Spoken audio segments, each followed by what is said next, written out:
Hello mga loves! Welcome sa mini vlogs ko. Ngayon, pupunta tayo ng Lulu para bumili ng mga konting grocery. Grabe, sobrang init, pre. Lalakad lang kami papunta doon kasi medyo malapit sa amin. Ayan, dito na kami sa Lulu, Salmia. So, naghahanap lang kami ng steak. Kasi mag-i-steak kami mamaya. So, pinili na po namin yung rib eye at saka brisket.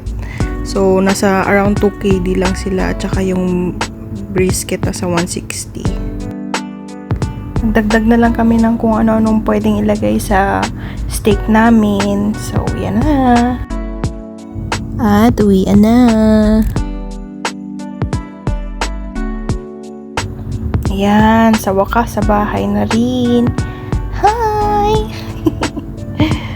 Ayan o, namili din kami ng chicken, tag 990 pills. Malaking piece na rin. Sulit para may energy. So, yung ribeye mo na yung niluto ni Bossing. Ayan, nilagyan niya ng butter at saka ng garlic. Nakalimutan nga namin lagyan ng thyme pero okay na yan, masarap pa rin.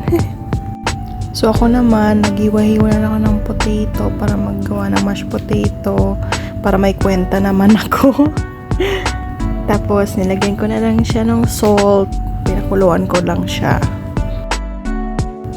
Ayan, kumukulo na. Pagkatapos niya sa steak, gumawa naman siya ng gravy. Creamy yan.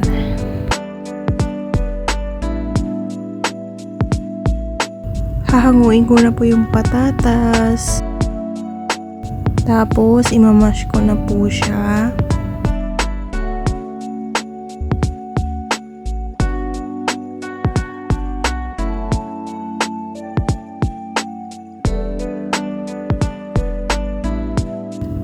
Lalagyan ko lang siya ng butter at saka ng cream. Ayun.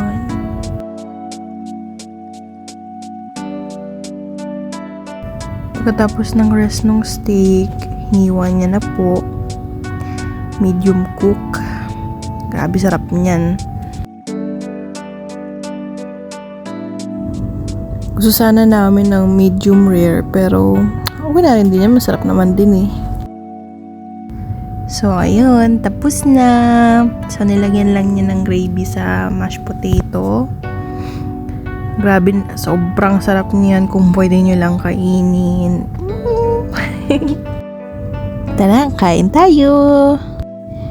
So, ulitin, kita-kits! Don't forget to subscribe!